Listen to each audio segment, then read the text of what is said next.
Bienvenidos amigos a un nuevo programa de la Mesa Gastronómica de Periodista Digital. Como lo veis, hoy nos vamos a dar un paseo por los mundos de una diosa campestre relajada que se llama Ceres, dio nombre y color a la famosa bebida milenaria que es la cerveza. De ella vamos a hablar, pero también de su imprescindible compañera de viaje. Veremos por qué, la enredadera Humulus lupulus. Para ilustrarnos sobre dicha temática tenemos a un Homo lupulus, escritor novel, cervecero casero y gurú de la famosa bebida, que espero nos va a dar mucha lata y caña al respecto. Bienvenido Luis Balcells, acabas de publicar este libro de título optimista y tono divertido, Cerveza, la bebida de la felicidad. ¿Cuál fue la génesis de dicho título? Hombre, hay una cosa muy... A mí siempre me ha encantado, y desde que estoy en el mundo de la cerveza, es el componente de sociabilidad que tiene la cerveza. La cerveza en los ambientes donde nos vemos y en el mundillo cervecero es el buen rollo que hay entre nosotros, entre la gente. Delante de una cerveza y tomas tus cañitas y con los amigos en casa, nunca hay mal rollo. Estás hablando, estás comentando y sobre todo la cerveza no tiene fronteras. Sí, tiene alma viajera, ¿verdad? Efectivamente, no conoce fronteras porque tú estás tranquilamente tomando tus cañitas, estás allí, tienes gente de otros sitios, estás con la sonrisa, estás realmente, te encuentras a gusto y sobre todo la gente que estamos metidos en el mundillo siempre destacamos el buen rollo que hay y el tema de la comunicación. Es una gran trotamundo la cerveza y desde luego, ¿desde cuándo se consume y esa bebida y cómo nació? Sí, es una bebida milenaria. El nacimiento puede ser de una forma accidental, desde cuando el ser humano salió de las cavernas y empezó a domesticar a los animales, domesticó también a los vegetales y casi de una forma casual pudo haber salido una fermentación ahí espontánea de unos cereales que se han mojado por la lluvia o a saber qué otro motivo. Como el pan en Egipto, ¿no? Efectivamente, el pan y la cerveza tienen un nacimiento común. Llevan también, lo que pasa es que son levaduras totalmente espontáneas. El ser humano no tiene que aportarlas. Están en la naturaleza. Cosmos ignoto y bien sociable, porque ayudó muchísimo a la humanidad a progresar y a comer, sobre todo, a resolver parcialmente sus hambrunas. Sí, piensa que la cerveza ha ido de la mano del ser humano y según hemos ido evolucionando, ha llegado la época de los grandes descubrimientos del fuego, de la rueda, del vidrio, sí, claro, de la máquina que en la época ya de la revolución industrial, que generan frío, que crea hielo. Y luego ya veremos con Louis Pasteur. O sea, realmente siempre hemos ido de la mano, siempre ha ido ganando. Ya la cerveza esa original que de forma espontánea nacía, que era una sopa muy ácida, muy fuerte de beber y que realmente la bebían y el grado de alcohol era totalmente descontrolado, veían cosas que la veían una bebida mágica y era después de los componentes que tenían casi alucinógenos. Sí. Algo como los misterios de Eleusis, donde también consumían un champiñón y no sabían por dónde venía eso. Efectivamente. ¿Dónde se encontraron los primeros vestigios de esa bebida? Sí, si nos centramos en la península ibérica y sobre todo una extensión que ha habido, que era la cultura cuneiforme, de las vasijas estas de cerámica que tienen una forma muy determinada, es donde analizando esos restos han encontrado lo que son, sí, vuelvo a decir la palabra restos de haber habido algún tipo de fermentación con cereales. Residuos, ¿no? Sí, y realmente eso ahí es donde están datando realmente lo que son los primeros vestigios, no las suposiciones, más o menos las conjeturas que puedes hacer, pero realmente verlo es en el tema de la cultura cuneiforme. ¿Y quién elaboró el primer decreto sobre la elaboración de la cerveza? Bueno, el primer decreto bastante en firme, se puede decir que fue en Alemania, pero estos decretos más que nada son decretos políticos, más que de defender la cerveza utilizando unos ingredientes y hacerlo de una forma. Estaba claro y puedo comentaros que incluso ahora, han pasado siglos, se sigue haciendo lo mismo. Pues la lógica, un país quiere defender sus productos, sus materias primas, sus cereales y lógicamente en Alemania quisieron defender un cereal que ellos tenían, y lo que intentaron a toda costa que no se utilizase otro cereal que no fuese alemán. Y entonces, pues, porque haces sacas adelante una ley de pureza, lo están haciendo, y incluso está pasando en países africanos ahora, donde están utilizando y el gobierno está haciendo realmente fuerza para que a la hora de maltear un cereal estén malteando el sorgo o cualquier otro cereal de allí, para que no se tenga que importar cereal como la cebada, que lo tengan que importar a su país, y sobre todo fomentar la riqueza del país. Estaba pensando en el famoso rey Gambrinus. Sí. Que es muy simpático. ¿Nos puedes hablar un poquito? Sí, bueno, eso todo también es un poco la historia, sí. Es un poco el tema de, pues, tenían que estar buscando una figura como en San Patricio en Irlanda y demás, siempre estaba buscando una figura que pueda un poco representar el gran defensor, y tiene su mística, tiene su cosilla. Folklore, sí. Sí, pero sí tiene cierto fundamento, pero bueno, es un poco el buscar realmente algo que personifique a alguien por encima al cual se le pueda tener ese respeto y ser un poco, a celebrar un día en concreto. ¿Cuándo aparecieron los primeros gremios?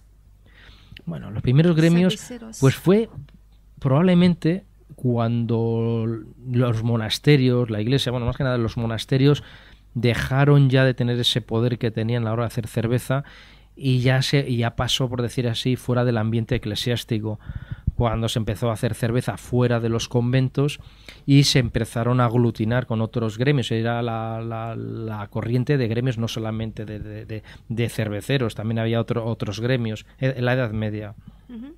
¿Y las primeras fábricas? Las primeras fábricas, tal como las en Europa, pero tal como las conocemos ahora, lo que es una fábrica, iríamos a la Revolución Industrial. Sí. Tuvo que ver mucho dentro de la Revolución Industrial el momento en que ya no sé ¿cuál? ¿Siglo XV o...? No, posterior, cuando ya se empieza a ver a la hora de la elaboración de la cerveza, ya se empiezan a utilizar unos métodos, ya utilizando la cierta tecnología que tienen en ese momento a la hora de elaborar la cerveza. Piensa que hay un momento bastante importante con el tema de los ingredientes, con el tema de los procesos de elaboración, porque lo que se conocía sobre todo eran cervezas de alta fermentación. Las primeras cervezas que se hicieron, esas que estamos comentando en plan simpático, que si la lluvia, que se mojaban, eran de fermentación espontánea, no había una levadura que hubiese una adición del hombre que lo hiciese. Luego son todas cervezas, es lo que son cervezas ale de alta fermentación. Pero realmente, cuando ese cambio ya de industrialización, son las cervezas lager. Las cervezas lager que son cervezas que eran de guarda, lager en alemán, de almacenaje, que se dejaban para una temporada a otra, se metían en cuevas, en sitios donde por lo menos se hubiese por la temperatura de la conservación. Cuando ya se puede hacer de una forma ya, elaborando de una forma en lo que es una industria cervecera, entonces ya sale fuera de esto y ya es para todo el año, ya no es una cerveza de temporada. Ya es una cerveza que te sirve para todo el año, una cerveza lager. Entonces es un momento cuando puedes hablar ya de las primeras ya cerveceras, ya de lo que era el concepto que tenemos ahora. ¿Y quién popularizó dicha bebida aquí en España? En España fue Carlos V. Carlos V fue la persona que cuando se vino a su retiro al monasterio de Yuste, el hombre vino bastante, bueno, ya sabemos que vino enfermo, vino fastidiado, y uno de lo que echaba el de menos pues eran sus cervecitas de allí de Flandes, y se trajo sus maestros cerveceros, que fueron los que lógicamente aportaron las recetas, aportaron los métodos, aportaron el sistema, y de ahí ya empezó a meterlo en la corte. Y meterlo en la corte pues es importante porque es el foco de cara a la población, al pueblo. ¿Y qué papel desempeñó el francés Louis Pasteur? Bueno, es importantísimo. Fíjate, estamos en el año 2014 y te puedo comentar que la levadura no se empezó a decir ya el descubrimiento de la levadura con respecto a lo que es la fermentación de la cerveza tan importante. Fue Louis Pasteur el que lo estuvo relacionando, pero ya no solamente la levadura para el levado de la cerveza, sino ya estamos hablando de la penicilina, estamos hablando de un momento muy importante en la sociedad. Y Louis Pasteur fue el que abrió camino. Y una cosa importante, que uno de sus discípulos, de Louis Pasteur fue el alquímico que contrató Carlsberg, la familia Carlsberg, en Dinamarca, para montar el primer laboratorio donde se empezó a trabajar por la primera cepa de levadura lager de baja fermentación. Y Heineken, siguiendo los pautas, a los pocos años montó también su laboratorio en Holanda para crear esa levadura, que esas mismas levaduras, te estoy hablando del año 1870 y tantos, estamos en el 2014 y todavía sigue siendo esa misma cepa que es de esa época, que se sigue cultivando y se sigue utilizando 3 veces de la misma cepa para ir siguiendo haciendo esta cerveza, y por eso Louis Pasteur tiene muchísima importancia. En nuestra época hay una cultura de la cerveza, incluso se ha creado un verbo, cervecear, que es todo buen oralismo, sobre todo en nuestra época, que es de la más cervecera, porque hay una cultura del vino muy importante en España.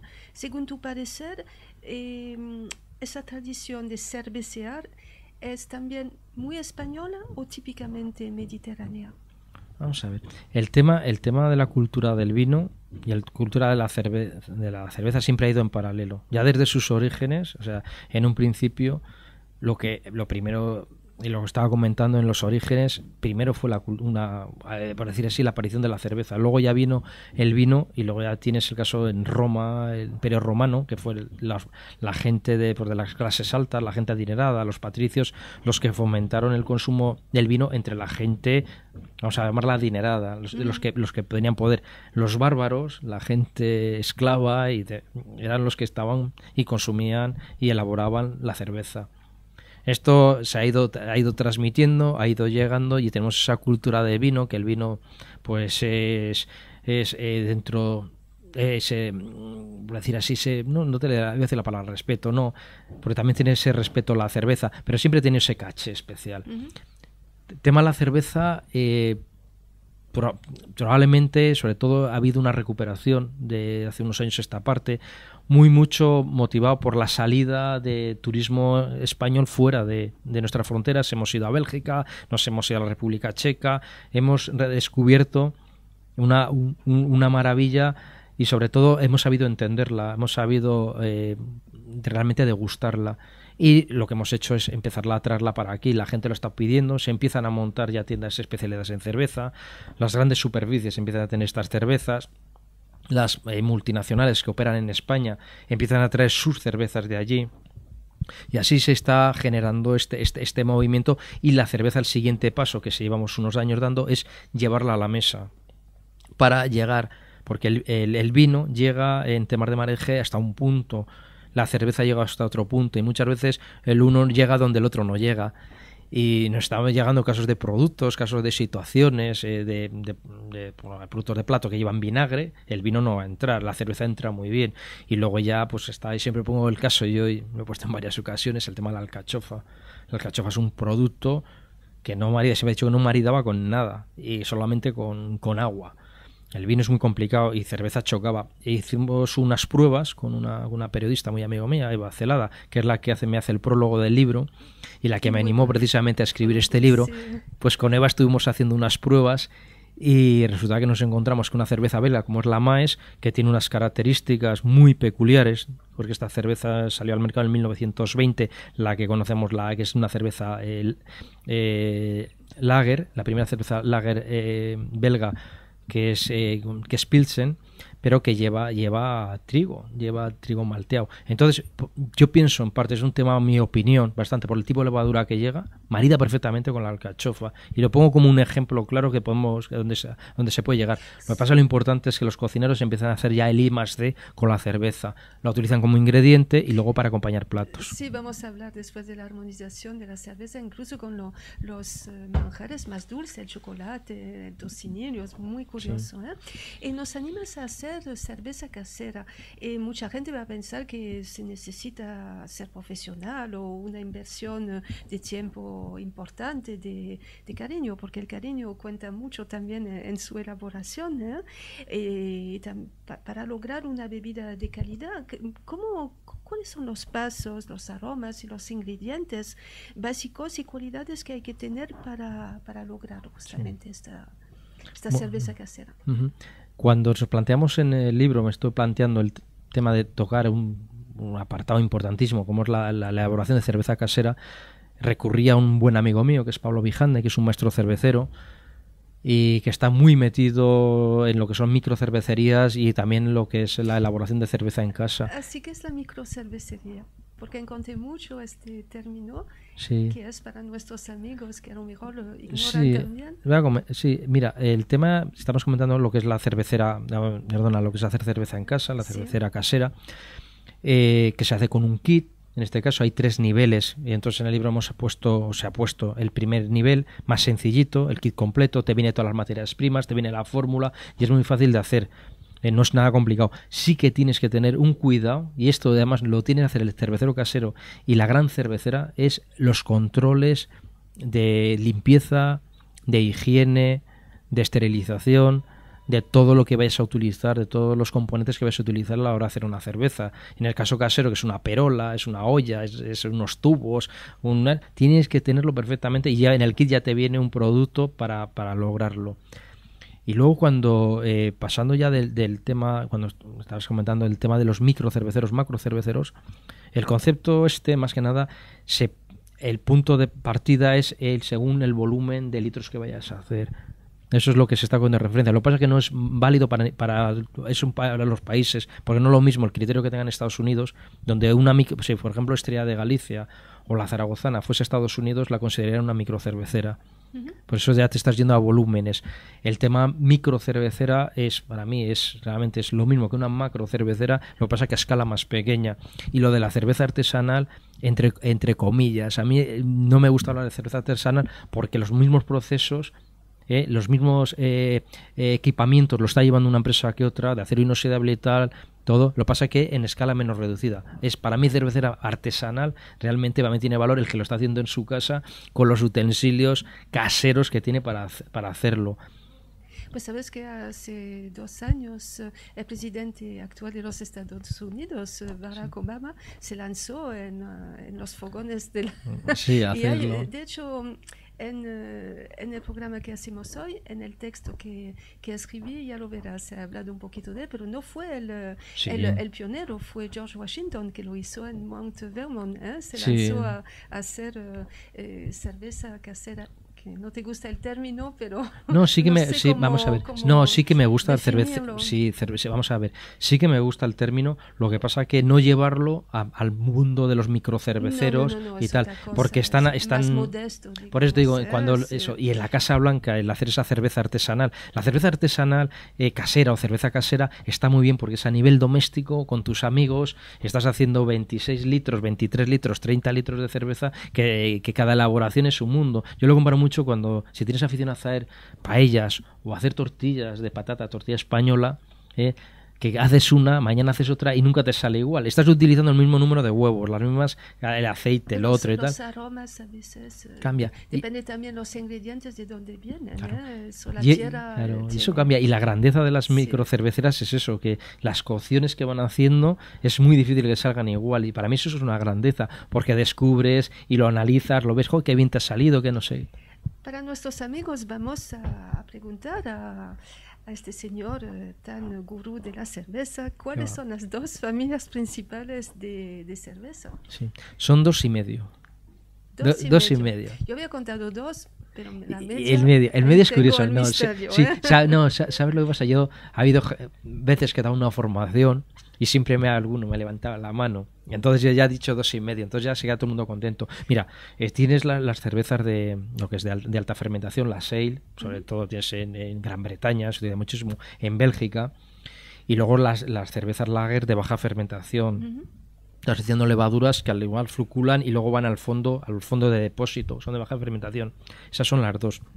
Y la tercera, la media, que es muy importante, son las cervezas lámbicas, son las cervezas de fermentación espontánea, que son como las originales y las primitivas sopas estas que hacía los para eso. Que son muy tal. Pero en cambio, llevado desde el año 1700 y pico, que empezaron a fomentarse las cervezas estas lámbicas, están utilizando sobre un mosto que está en un depósito de mucha altura, muy grande, se tienen 3 meses al aire y lo mismo que hay en el ambiente de una forma natural, se deposita, fermenta y te da un mosto riquísimo que luego se acondiciona con fruta natural macerada y se está otros 6 meses en barrica de roble macerando. O sea, es apasionante el mundo de la lámica. Por eso te digo que no es la cerveza original esa de hace tantos miles de años.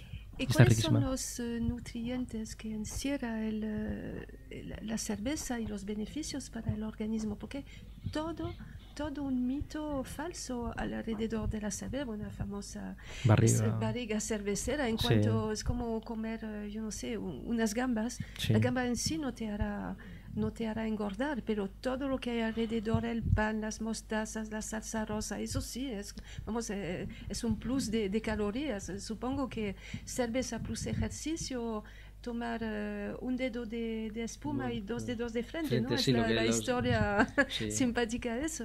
Se tiene que resolver, ¿no? El falso mito.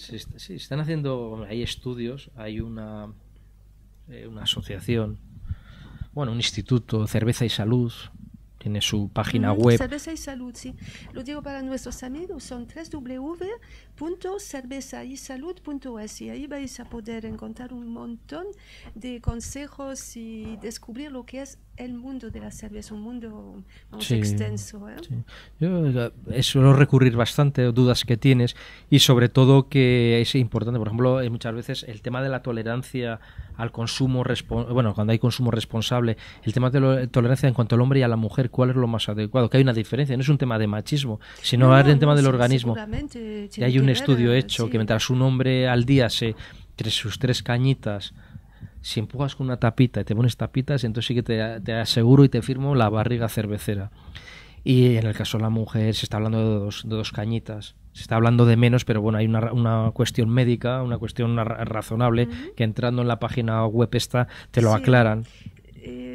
Según ciertas fuentes, se calcula que existen 325 tantos tipos de cervezas distintas, producidas por unas 40.000 marcas. ¿Cuál es el top 10 para ti? A lo mejor es una cuestión personal, pero de las mejores cervezas españolas. De todas formas, yo no tengo... vendidas en España. ¿Sabes lo que pasa? Yo miro más el momento. Miro más el momento. Es como hay una cerveza para cada momento. Cada momento. Sí. Y depende con quién estés, depende de muchas cosas, de muchos factores. Por eso no hay una cerveza. Para mí no hay cerveza mala. Las hay buenas y muy buenas. ¿Tus consejos sobre recipientes para tener la caña perfecta? Sí. Hombre, tienes en el caso de la caña, cuando estamos tirando de barril, que tienes una copa, tienes un vaso o una jarra, yo personalmente siempre me inclino por la copa. El no poner la mano, si realmente es un vaso, estás poniendo la mano, estás calentando la cerveza, la copa estás agarrando, estás sujetando, no lo calientas. Y la jarra, eso ya es otra historia. La jarra ya estamos hablando de otro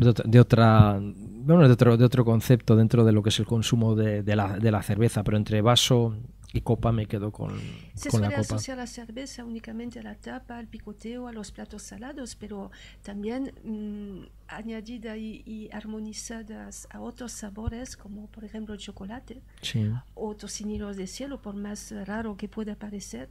Entonces la cerveza saca toda una serie de matices y una elegancia ignota, es fabuloso, ¿no? Sí. De hecho, en este libro das una serie de recetas absolutamente simpáticas donde uno puede lanzarse los cocinillas, podéis lanzaros y probar, experimentar con cerveza. Sí, eso es sobre todo hacer una labor de limas, de cuando poner en contacto a algún restaurante y me comentan. Yo lo primero de todo es, eso sí, evito al jefe de sala, al otro, yo directamente al cocinero. Y al cocinero es facilitarle, ver primero qué tipo de cocina hace, cuáles son sus platos, y en función a eso le consigues realmente qué tipo de cerveza, mejor dicho, qué estilo de cerveza le puede funcionar. Y luego él hacer el I+D, hacer pruebas, realmente pues... pequeño alquimista. El alquimista, sí, según en qué función el plato, si son platos de caza, pues habrá un concreto, si el plato, o sea, habrá un abanico, podemos estar un programa solo exclusivo para este tema. Porque, por ejemplo, estás explicando en tu libro que la cocina al vapor, si se pone cerveza en vez de agua, pues sale otro resultado. Efectivamente. Yo no lo he hecho, pero como mucho al vapor. Entonces me parece que es una Pero es buena que idea. tiene su lógica. De los 4 ingredientes que tiene la cerveza, restando el agua, que es un 92-95%, el resto estás hablando de unos cereales, porque es la malta, que es, cuando hablas de malta estás hablando de cebada, y estás hablando de trigo, que puede ir malteado o no malteado, y otra serie de cereales. Eso le están dando un sabor, unos aromas especiales. Si encima lo va más o menos tostado, encima le das más sabor. Pues si va muy tostado, incluso torrefactado, estaremos hablando de una Guinness. Tienes los lúpulos. Lúpulos hay cientos de tipos de lúpulos. Van desde el muy amargo al más dulzón. Qué bella planta, ¿eh? Qué maravillosa planta. Es curioso. Sí, es una enredadera fabulosa. Además, es Es casi una liana. Es de la familia de las opiáceas. Sí. Viene a medir más de 4 metros y solamente es aprovechable, y ahí te vas a poner una sonrisa, solamente es aprovechable la flor femenina. Sí, lo sabía eso. Solamente... Solo se puede fabricar, pues mire, está muy bien. Pero ahora te voy a hacer sonreír más. Resulta Sí. que cuando tienes la plantación pones, porque es cada rama, por decir así, Sí. es de un sexo. Pones femenina, femenina, femenina, femenina y la quinta masculina. Femenina, femenina, femenina, masculina. ¿Por qué? Porque al tener un masculino cerca estimula a las femeninas lo que es la lupulina, la parte más importante de lo que se extrae para hacer la cerveza, y se estimula y sale más así, más vivaz. Pero es poner una macho entre 4 hembras para estimular que el mundo de la naturaleza es inteligente, es listo. Pero ya tengo a mis amigas, ves, si es que le decimos nosotros ya esas cosas que entran y bueno. Es muy simpático. Es muy agradable. Anécdota, sí. ¿Dónde se sitúan las zonas productoras de materia prima en España? El caso de lúpulo está... ¿Cuántas hectáreas? Yo he encontrado como 320.000 hectáreas. No sé si estarás de acuerdo con la... No lo sé, la cifra no lo sé, pero sé dónde está concentrado. Está concentrado en la parte de la zona de Carrizo, en León. Es donde está la parte mayor. Sí que se están recuperando zonas en Galicia. Sí, también en Navarra he visto que después de 50 años de abandono, le están recuperando. Pues Hubo un fenómeno, quitaron plantaciones de lúpulo para meter de kiwi. Esos kiwis que nos decían que venían de Nueva Zelanda venían de Galicia, pero bueno, son cosas, en fin, le ponen una etiqueta de Nueva Zelanda y venían de ahí, de Pontevedra. Pero bueno, se ha ido recuperando, se está recuperando esas plantaciones de lúpulo. De todas maneras, te digo una cosa, la importancia de la industria cervecera en el país es el 1,2 del PIB. Te lo iba a preguntar qué representa justamente en España el cultivo y cuáles son las zonas de apoyo. Pues Luis, lo siento mucho, tenemos que dejar hoy esta charla tan interesante, porque yo sé que tienes que dar otras entrevistas sobre este apasionante libro que os aconsejo a todos los amantes de la cerveza y los que lo van a hacer, y agradecerte tu tiempo ante nuestros micrófonos.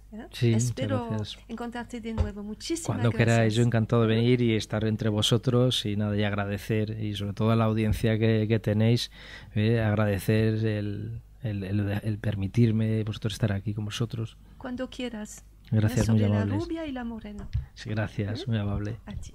Gracias.